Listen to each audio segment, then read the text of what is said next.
En el nombre de Jesús. Amén. Bueno, agradezco nuevamente, primero, como dije la vez anterior, a Dios y también a ustedes como iglesia, como parte del cuerpo de Cristo aquí en la iglesia, en la tierra, de permitirme estar aquí delante nuevamente para predicar la palabra del Señor. Escuchando lo que decían los niños, o sea, ya el mensaje que trajeron los muchachos, los chicos, como decimos acá, ahora uno tiene hasta temor a hablar o decir algo. Estoy como Pablo, estoy parado aquí delante con temor y temblor, porque los chicos han dejado la escena caliente, como decimos allá en Cuba. Bueno, esta mañana yo quiero traerles un mensaje que hemos titulado Nuestro Legado. No sé si esa palabra por acá es muy conocida, pero sí, bueno, qué bueno, sí, porque hay veces que el lenguaje varía de un lugar a otro. Y estaba yo buscando ahí en el diccionario, ¿verdad? Ya en la vez anterior dije que soy maestro de profesión y siempre me gusta buscar el significado de las palabras. Y buscando ahí en el diccionario, me encuentro que la palabra legado dice que es alguien que representa a un gobierno o a una nación en otro sitio, en otro lugar, en otro país. Pero también en nuestro castellano, en nuestro idioma actual, también ha venido a ser como algo que le dejamos en herencia a los que vienen después de nosotros, a los que vienen detrás de nosotros. Y de ese legado, de ese significado, es el que queremos hablar en la mañana de hoy. ¿Qué le vamos a dejar a los que vienen detrás? De hecho, después cuando ya estemos terminando, me han dado un tiempo ahí que quiero cumplir. No quiero ser desobediente. No quiero irme más allá del tiempo que me han dado. Voy a tratar de cumplirlo. Queremos poner allí después una canción o himno que habla acerca de este legado que queremos, aunque como cristianos debemos dejarle a los que vienen luego o a los que vienen después de nosotros. Vamos a estar buscando ahí, o vamos a estar en el libro de Juan. Yo no voy a moverme del libro de Juan. Todo el tiempo voy a estar en el libro de Juan. Y vamos a estar hablando en la mañana de hoy, primero que todo, para argumentar o para ver cuál es nuestro legado. Vamos a estar hablando de un personaje del cual la Biblia no habla mucho. Solo conocemos su nombre o quizás su apodo, porque según se cree, no es el nombre de él. Vamos a estar hablando de Tomás. Y en el idioma original, la palabra Tomás significaba mellizo, jimagua, gemelo, no sé cómo decimos por acá. O sea, esas dos personas que nacen el mismo día, que son hijos de una misma madre y de un mismo padre, como yo, que soy jimagua o mellizo con una hembra, mi hermana mayor, o sea, mayor igual que yo, porque tenemos otra menor. Y ese es el término o el significado de la palabra Tomás. Repito que la Biblia no da muchos argumentos de quién es este Tomás, ni se recogen muchas palabras de Tomás, pero las que se recogen, y que específicamente las recoge Juan en su evangelio, han quedado para que de alguna manera nosotros los cristianos nos demos cuenta cuál debe ser nuestra actitud ante la persona de Cristo y cuál es el ejemplo que debemos dejarle a los que vienen después de nosotros. Miren, nosotros decimos comúnmente que la última impresión o la última imagen es lo que queda. No sé por qué razón, y no es en el caso de Tomás. La última imagen o la última impresión que ha quedado de Tomás no es la última que él dejó. Si ustedes van ahí al libro de Juan, en los versículos, en el capítulo 20, los versículos del 24 al 28, quisiera que me acompañaran ahí en la mañana de hoy en sus Biblias, o en su Biblia física o en sus Biblias electrónicas, como quieran. Ahí en el libro de Juan, capítulo 20, versículo 24 hasta el 29, hay una porción de la Escritura que tiene un subtítulo donde se le ha llamado la incredulidad de Tomás. O sea, lo que más se destaca ahí, según estas divisiones que tienen nuestras Biblias actuales, es el punto en el que Tomás, de alguna manera, mostró cierta incredulidad con respecto a la resurrección de Jesucristo en aquel momento. Y ahí en estos versículos dice, pero Tomás, uno de los 12 llamados Dídimo, no estaba con ellos cuando Jesús vino. Le dijeron pues los otros discípulos, al Señor hemos visto. Él les dijo, si no viere en sus manos la señal de los clavos y metiere mi dedo en el lugar de los clavos y metiere mi mano en su costado, no creeré. Noten que esto es lo que ha dicho hasta ahora Tomás, Dídimo, también se le decía en aquel momento a este discípulo de Dios, de Cristo, perdón. Dice que 8 días después, estaban otra vez sus discípulos dentro y con ellos Tomás. Llegó Jesús estando las puertas cerradas y se puso en medio y les dijo, paz o paz a vosotros, paz a vosotros. Luego dijo a Tomás, pon aquí tu dedo y mira mis manos y acerca tu mano y métela en mi costado. Y no seas incrédulo, sino creyente. Esta fue la respuesta que le dijo el Señor Jesucristo a Tomás. Pero acto seguido,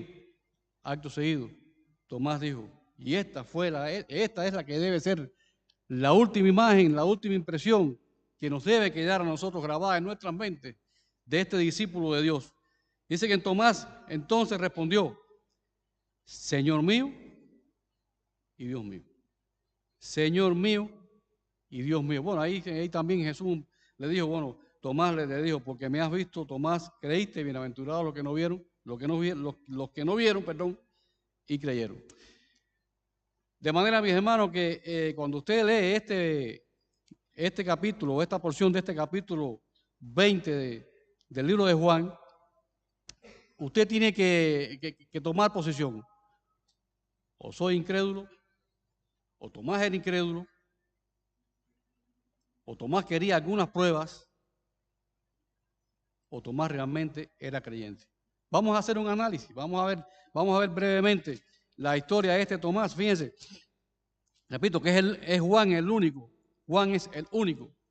que da detalles acerca del carácter y de la vida de Tomás, que si ustedes van a los evangelios, se lo van a encontrar siempre cuando se mencionaban los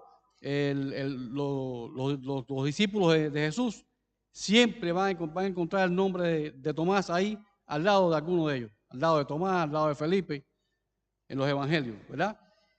Pero noten ahí que una de las primeras palabras o una de las primeras acciones, por así decir, que vemos en la vida de Tomás, lo encontramos en el libro de Juan en el capítulo 11, cuando precisamente había ocurrido algo bien triste para nuestro Señor Jesucristo. Ahí en el capítulo 11 se narra la muerte de Lázaro. Capítulo 11 del Evangelio de San Juan, repito, no voy a moverme de este libro de Juan. En el capítulo 11, ahí el escritor bíblico, el evangelista, narra la muerte de Lázaro. Y también recoge las palabras que dijo este discípulo de Dios, Tomás, del cual queremos de alguna manera ver su vida y ver realmente cuál fue el legado que nos dejó Tomás. Miren, ahí está este pasaje bien conocido por nosotros. Ahí se dice que estaba entonces enfermo uno llamado Lázaro, allí en Betania, que era la aldea de María y de Marta. Estoy en el versículo 1 del capítulo 11. María, cuyo hermano era Lázaro, dice que estaba enfermo. Esta María fue la que ungió al Señor con perfume. Y dice que después también enjugó sus pies con sus cabellos. Y dice que enviaron a decírselo a Jesús. Las hermanas enviaron a decírselo a Jesús. No es como ahora que mandaban un WhatsApp o un Messenger. Esa noticia tiene que haberse demorado un poco de tiempo, ¿no? Quizás algunas horas, algún intervalo de tiempo en que le mandaron a avisar y la noticia llegó ahí a nuestro Señor Jesucristo. Y dice que oyéndolo Jesús, enseguida dijo, esta enfermedad no es para muerte. Esta enfermedad no es para muerte, sino que es para que el Hijo de Dios sea glorificado por él. Bueno, aquella noticia llegó allí, conocemos la historia, Jesucristo se demoró un tiempo en llegar allí a donde estaba la tumba de Lázaro. Conocemos también las palabras cuando Cristo estuvo allí, que también lloró y le dijo, Lázaro, ven fuera. Pero hay algo importante aquí que nos denota o que nos deja ver bien claro cuál era el carácter, cuál fue la actitud de este Tomás. Fíjense que cuando Jesucristo anuncia que Lázaro estaba enfermo y después un poco más abajo ya dice que Lázaro está muerto, hay un momento en que Jesucristo le dice a sus discípulos, vamos de regreso a Betania. Ahí en el versículo 6 dice, cuando yo pues estaba enfermo, se quedó 2 días más en el lugar donde estaba. Luego, después de esto, dijo a los discípulos, vamos a Judea, dije Betania, no, a Judea otra vez. Enseguida los discípulos ahí le reconvinieron un poco a Jesucristo. Si ustedes van unos capítulos antes, 2 capítulos antes, se van a dar cuenta que Jesucristo en 2 ocasiones tuvo que salir, y por así decirlo, huyendo de la presencia de los escribas, de los fariseos, de aquellas personas que querían de alguna manera apresarlo y finalmente, bueno, por supuesto, matarlo, enjuiciarlo y matarlo como finalmente se hizo con Jesucristo. Pero en 2 ocasiones Jesucristo se tuvo que ir. Dice que en una de ellas pasó por en medio de ellos y se fue. Y en el otro capítulo más adelante, en el que está delante del capítulo 11, en el versículo 39 del 10, dice, procuraron otra vez prenderle, pero él se escapó de sus manos. En 2 ocasiones Cristo tuvo que salir. Y ahora le dice a sus discípulos, vamos nuevamente allí a ver a esta familia y a ir allí para que el Hijo de Dios sea glorificado. Vamos nuevamente allí de regreso. Ahí enseguida los discípulos, repito, que le reprimieron, no, Señor, pero hace un rato o hace un momento atrás que te querían matar y ahora tú quieres volver allí. ¿Cómo es posible? Si tuviste que salir corriendo, por así decirlo, en los momentos actuales, ¿no? Y ahora tú quieres volver a regresar allí. ¿Quieres regresar allí? A aquel lugar donde querían quitarte la vida. Bueno, conocemos la historia, pero lo importante de esto es que de todos estos discípulos que estaban ahí, hay uno solo, ni Pedro fue capaz de levantar la voz en este momento. Ni Pedro, el osado Pedro. Tomás dice que en el versículo 16 dijo lo siguiente,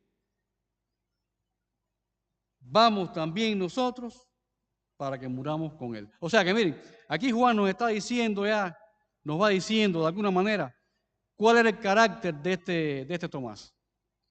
No era un hombre cobarde. No era realmente, como vamos a ver al final, un hombre que era incrédulo totalmente. Porque si vamos a analizar la incredulidad de Tomás, tendríamos que también analizar la incredulidad de los otros discípulos que también estaban allí, que conocemos la historia todos. Cuando Jesucristo fue apresado y fue llevado allí y ya fue a morir, todos, como decimos en buen cubano, levantaron el pie. Se fueron corriendo, huyendo. Y cuando ocurrió estas palabras que veíamos anteriormente de Tomás, en el versículo que leíamos anteriormente, en el capítulo 20, todos estaban ahí reunidos, pero escondidos, por temor a los judíos.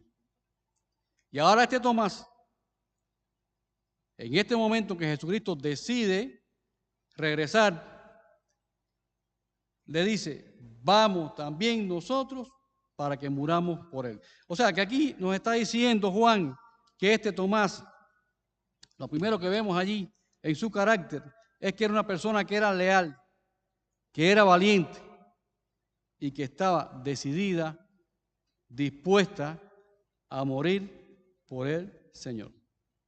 Tomás no era un hombre que se echaba para atrás. Tomás no era un hombre que salía huyendo. Tomás era un hombre, por lo menos en este momento en el cual estamos aquí analizando, estaba dispuesto incluso hasta morir por el Señor. Vamos también contigo para que muramos ahí junto contigo. O sea, esto es lo primero que nos va diciendo allí este evangelista, este Juan, de la actitud o del carácter de este Tomás y de cuál es el legado que nos fue dejando realmente este Tomás mal interpretado en nuestros tiempos con el connotado lema este de ver para creer. Ver para creer. Si seguimos avanzando en el libro de Juan, en el capítulo 14, volvemos a encontrar un incidente en el cual vuelve a intervenir este discípulo del Señor. Ahí está Jesús, capítulo 14 de este libro de Juan. Está Jesús hablando de que Él es el camino. Ahí en uno de los yo soy, de estos que dijo Jesucristo, yo soy el pan de vida, yo soy el buen pastor. Y al final de la jornada, cuando lo fueron a aprender, dijo, yo soy. Yo soy. Por eso fue que cayeron de rodillas ahí los soldados cuando fueron a aprenderlo, porque entendieron el significado de la palabra yo soy. Aquel mismo yo soy que dijo Moisés cuando fue ahí delante de Faraón. Y si te preguntan, y te preguntara a Faraón, ¿quién me ha enviado? Tú dices, yo soy, me envió. Las mismas palabras, en idiomas distintos, pero con el mismo significado. Y para un buen judío ellos entendían bien lo que significaba el yo soy ese, todo lo que connotaba o todo lo que llevaba implícito ese yo soy. Y ahí estaba Jesucristo, nuevamente con sus discípulos. Allí están las palabras que Él le dijo inicialmente, no se turbe vuestro corazón, creéis en Dios, creed también en mí. Capítulo 14 de Juan, repito. En la casa de mi Padre muchas moradas hay.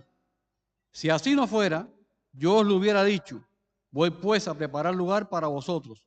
Y si me fuere y os prepararé lugar, vendré otra vez y os tomaré a mí mismo para que donde yo estoy, vosotros también estéis. Y sabéis a dónde voy y sabéis el camino. Y ahí es donde viene la intervención de Tomás. Ahí Tomás enseguida le dijo, Señor, no sabemos a dónde vas. ¿Cómo pues podemos saber el camino? Y cuando nosotros leemos esto, nos da la idea de alguien que está como que perdido, ¿no? Y por supuesto, es fácil analizarlo ahora. Hay una mosquita por aquí que los otros días decían que era la televisión, ¿no? Parece que anda dando vueltas por ahí. Cuando leemos este pasaje, nos viene a la mente enseguida alguien que también está dudando, que está perdido, que no sabe, está desorientado. Claro, tendríamos que estar ahí en ese momento nosotros también a ver qué hubiese ocurrido con nosotros si cada uno de nosotros hubiera sido Tomás, cómo hubiésemos actuado. Sin embargo, cuando leemos bien esta pregunta que hace Tomás,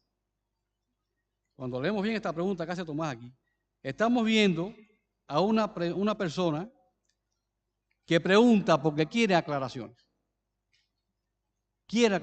Tendrá sus dudas, pero quiere aclaraciones. Y noten ustedes que cuando Tomás hace esta pregunta, porque después más abajo hay otra intervención de otro discípulo y hay otra respuesta de Jesucristo. Cuando Tomás hace esta pregunta, repito que ya Jesucristo había dicho a algunos de estos yo soy, que de alguna manera les estaba diciendo no hay nadie más fuera de mí, no hay quien salve. cuando él decía esto yo soy. Pero cuando Tomás hizo esta pregunta, enseguida Jesús le respondió. Enseguida Jesús respondió, yo soy el camino y la verdad y la vida. Nadie viene al Padre sino por mí. Y noten que en esta pregunta, o en esta respuesta, perdón, no hay una dura reprensión del Señor. El Señor entendía la motivación de Tomás al hacer esta pregunta. Por eso que le responde con amor. Yo soy el camino y la verdad y la vida. Nadie viene al Padre sino por mí. Y continúa diciendo, si me conocierais también a mi Padre, conoceríais, y desde ahora le conocéis y le habéis visto. Y ahí viene la otra pregunta que hizo Felipe. Ahí Felipe enseguida dijo, Señor, muéstranos al Padre y basta. Y la respuesta que dio Jesucristo ahí fue un poco más dura, ¿sabes? La respuesta que le dio Jesucristo ahí a Felipe fue un poco más dura. Pero lo importante es que hasta aquí veamos que este Tomás, primero, era un hombre valiente, era un hombre leal, era un hombre fiel, era un hombre que estaba decidido a dar su vida por Jesucristo, pero que tenía o quería tener seguridad, quería aclarar ciertas cosas. Por eso la pregunta que hace, la respuesta que contiene el Señor, muy amorosa. Qué bueno que tuviésemos hoy en día a nuestro Señor a nuestro lado, como si fuésemos los discípulos, y le hubiéramos preguntado, Señor, si no sabe dónde va, no sabemos el camino, ¿cómo vamos a saber dónde va? Y que Él nos diga, yo soy el camino, no literalmente, ¿no? A ninguno de nosotros se nos ocurriría que tendríamos que estar caminando por encima de Jesucristo. Es por su mismo legado, por sus instrucciones, por sus enseñanzas, ¿verdad? Ese es el camino a seguir. Y la verdad y la vida, nadie viene al Padre si no es a través de mí. Él dijo también, yo soy la puerta. No hay que atravesarlo, sino que si ustedes escuchan mis palabras, si ustedes guardan lo que yo les estoy mandando, si ustedes hacen lo que yo les digo, entonces van al Padre. Porque yo soy el camino, la verdad y la vida. Y ahí Tomás, en esta pregunta, recibe esta respuesta amorosa de Jesucristo. Un hombre, repito, valiente, y que en este momento está haciendo una pregunta porque quiere aclaraciones acerca de dónde va Jesucristo, de cómo llegar hasta dónde va Él, y Jesucristo le muestra el camino. Ahora, hay una última intervención que es la que queremos ver en la mañana de hoy, o queremos terminar con ella en la mañana de hoy, ajustándome al tiempo, que es cuando Tomás, de alguna manera, muestra cierta incredulidad. Y yo vuelvo y repito la misma pregunta. ¿Qué hubiésemos hecho nosotros en el lugar de Tomás? Hay algo importante aquí, que también ya lo mencioné anteriormente. Tomás no estaba en el momento cuando Jesucristo se le había aparecido a sus discípulos. Fíjense que en el capítulo 20, en este capítulo 20 en el que estamos en este momento ahora aquí, ya se había producido la resurrección, ya se había efectuado la resurrección. Ya Jesucristo se le había mostrado ahí a María Magdalena. Poco después se le apareció a sus discípulos, pero Tomás no estaba ahí. Fíjense que empezamos diciendo que Tomás era un hombre valiente. El resto de los discípulos estaban allí reunidos, un poco que escondiéndose, con temor a lo que les pudieran hacer los judíos. Tomás no estaba allí. De ahí se puede deducir, y no me gusta especular con lo que nos dice la palabra, pero ahí podemos deducir que Tomás no era uno de los que se escondía. Aunque después abandonó al Señor, fíjense, como lo hicieron todos ellos, pero Tomás no era de los que se escondía. Tomás no estaba escondido allí, no estaba con el grupo de los discípulos escondidos por temor a los judíos. Tomás no estaba ahí cuando Jesucristo apareció. Ya de alguna manera, si había alguna incredulidad, y que de hecho la había, por supuesto, habían sus dudas, con el resto de los discípulos, ya esas dudas para ellos se habían disipado, porque Jesucristo ya se les había aparecido. Recuerden que hubo un momento en que Jesucristo se le apareció a aquellas dos personas que iban en el camino hacia Emaús. ¿Se recuerdan aquel episodio? y que Jesucristo se les apareció y fue con ellos todo el camino y se quedó con ellos allí y estuvo en todo el camino conversando y hablando con ellos y no se dieron cuenta. Hasta que llegaron allí, comió con ellos, se fue y entonces que ellos se dieron cuenta quién era el que había caminado con ellos todo aquel tiempo en el camino hacia Emaús y regresaron enseguida. Había sus dudas. Si Jesucristo no se hubiese aparecido, mis hermanos, si Jesucristo no se le hubiese aparecido a sus discípulos, ¿qué hubiese ocurrido? Tendríamos que decir, como dice la canción esta creo que es de Jesús Adrián Romero, creo que es Jesús Adrián Romero, no recuerdo quién es que la canta, que dice, ¿dónde estaría yo? Dice otra cosa, ¿no? ¿Dónde estaríamos nosotros? Todavía estaríamos esperando que resucitara, ¿no? Y que se mostrara realmente que resucitó. La resurrección de Jesucristo y el mostrarse a sus discípulos fue fundamental. Ya ellos habían disipado sus dudas. Faltaba Tomás. Por eso que Tomás, que amaba mucho a su Señor, Tomás, que era un hombre que era muy leal y que amaba a Jesucristo, para él era una noticia tan buena, pero tan buena, que él tenía que corroborar que era cierto. Por eso es que él dijo allí, si yo no veo las marcas en sus manos, si yo no meto el dedito allí, si yo no meto la mano en su costado, no creeré. Y cuando Jesucristo se le aparece, lo que primero le dice es a Tomás, Tomás, ven, mete tu dedo aquí, mete tu mano en mi costado. Hubo necesidad de que Tomás hiciera eso. Fíjense que Tomás llegó a decir, si no metiese mi dedo en las llagas, si no meto la mano en el costado, no creo. La Biblia no recoge para nada. La Biblia no recoge para nada de que Tomás literalmente hiciese eso.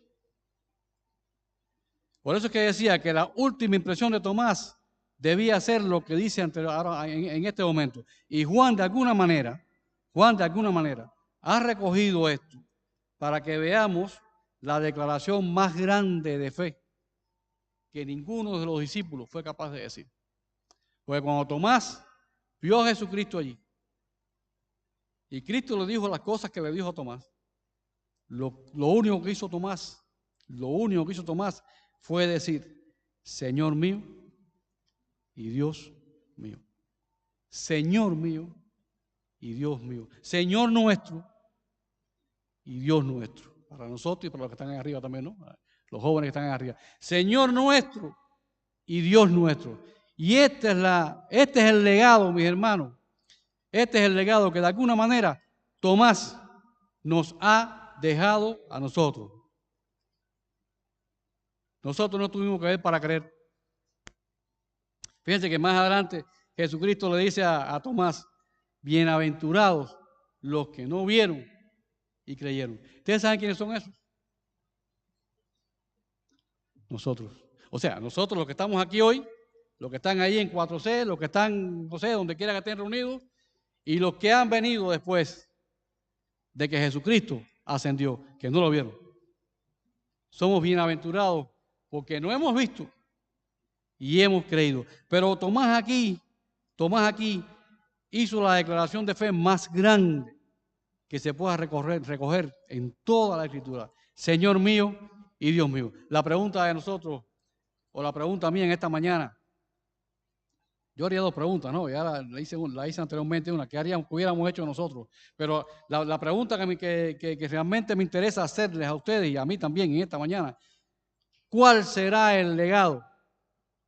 Como hizo Tomás, ¿cuál será el legado que nosotros vamos a dejar cuando ya no estemos? Miren, les voy a contar una historia, después vamos a poner el himno.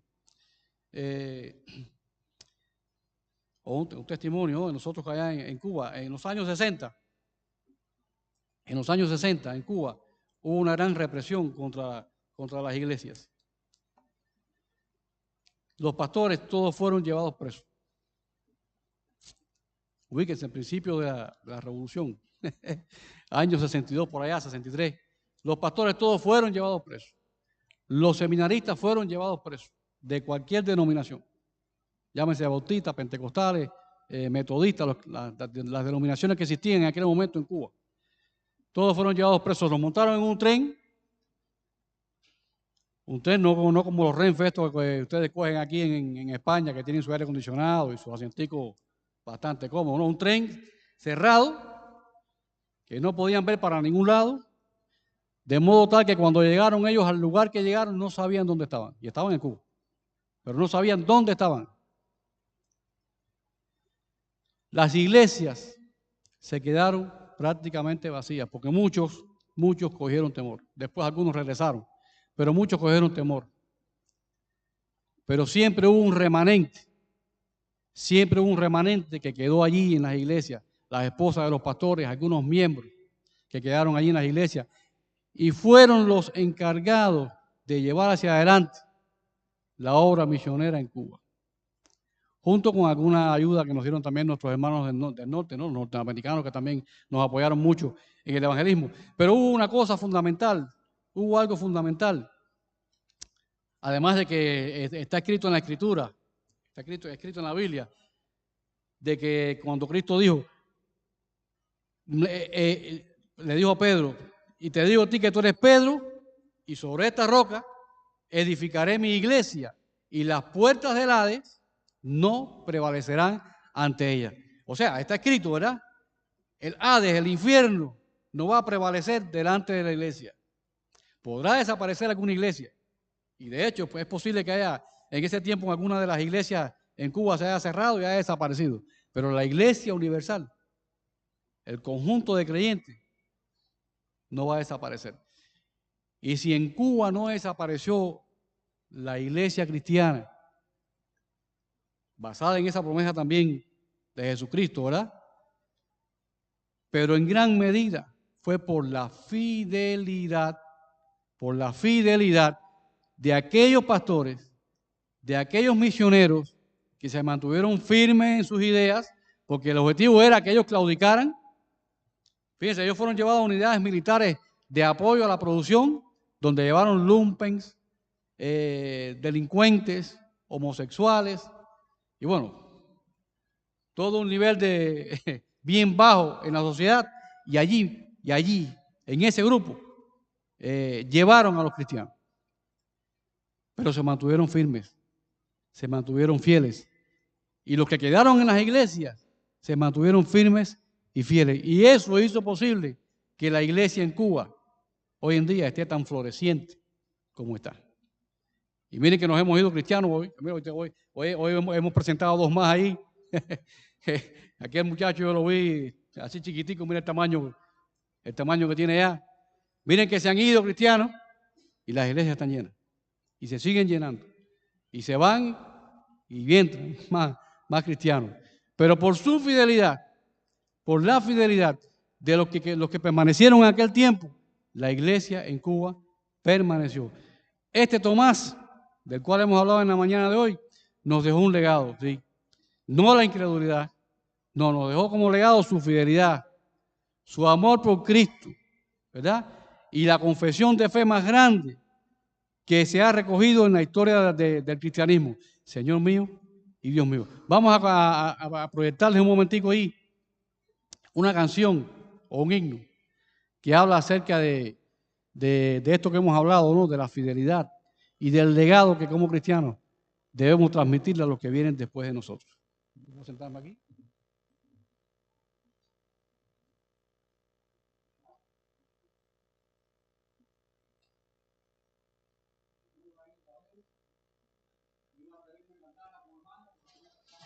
En la tierra nos precedieron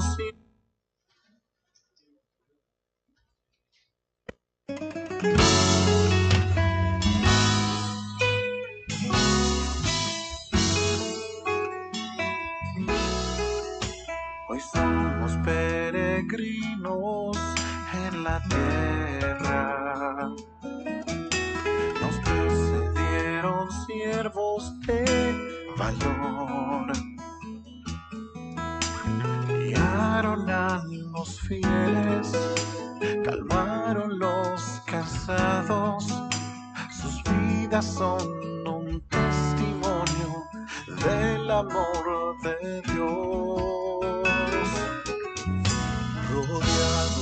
esta nube de testigos.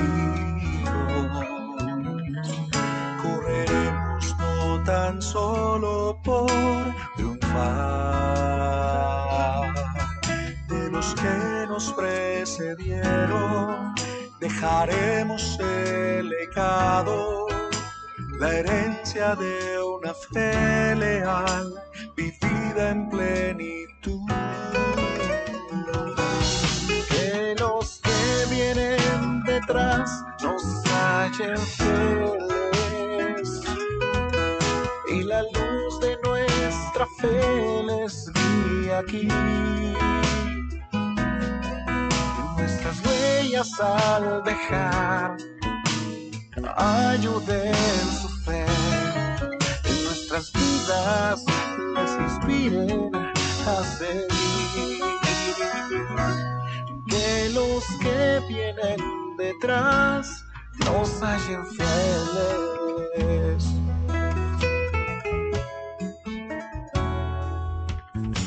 Después que nuestras vidas se hayan ido, nuestros hijos mirarán lo que hay detrás. Esperamos siempre encuentren, cuando ellos nos recuerden, que dejamos esa luz que en el camino los guiará. Que los que vienen detrás nos hallen fieles, y la luz de nuestra fe les guíe aquí. Nuestras huellas al dejar ayuden su fe, nuestras vidas les inspiren a seguir, a seguir. Que los que vienen detrás nos hallen fieles, y la luz de nuestra fe les guíe aquí. Nuestras huellas al dejar ayuden su fe, nuestras vidas les inspiren a seguir. Que los que vienen detrás nos hallen fieles.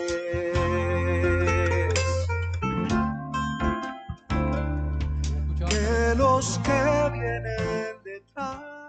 Que los que vienen detrás nos hallen fieles.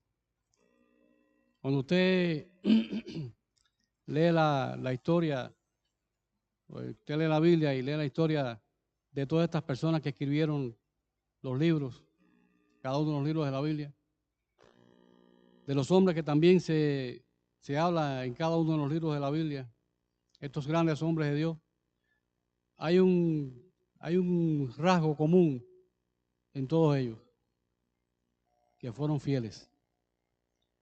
Si usted va, creo que me ha pasado un poquito de tiempo, si usted va al Antiguo Testamento y busca en el libro de Josué, usted se va a encontrar ahí en un Josué que fue fiel, que cuando ya introdujo al pueblo de Israel ahí en la tierra prometida, se volvió al pueblo y le dijo: bueno, decidan ustedes ahora qué van a hacer, pero yo y mi casa serviremos a Jehová. Qué fidelidad, ¿eh? Cuántas cosas pasaron en el desierto.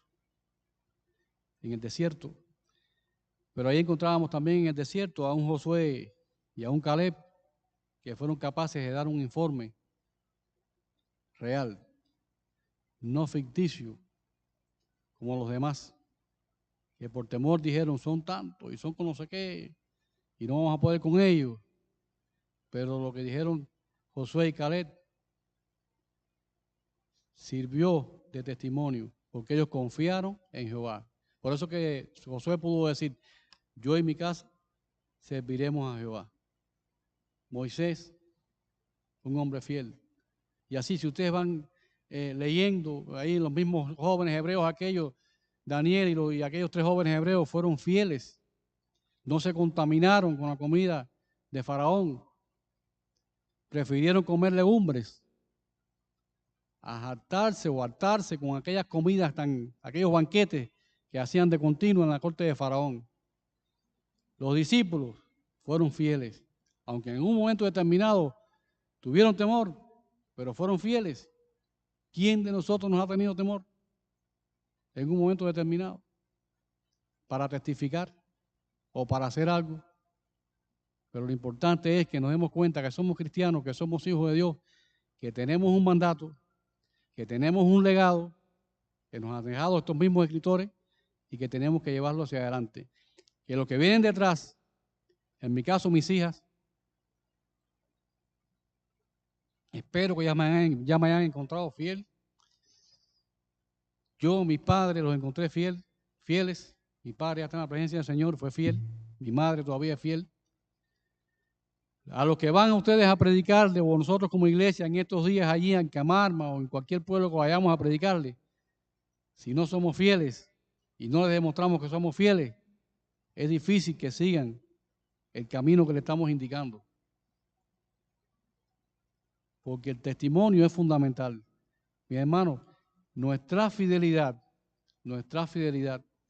es la que va a hacer posible que muchas personas vengan a los pies del Señor. Que muchas personas también lleguen a decir, como decía ahorita nuestro hermano Whitaker, cuando dirigía las alabanzas, y nosotros también, no hay lugar más grande, más alto, que estar a tus pies, humillado en la presencia del Señor. Si somos capaces de dar un buen testimonio, si somos capaces de demostrar fidelidad, los que vienen detrás nos van a hallar fieles y van a seguir las pisadas, no las nuestras, las del Señor.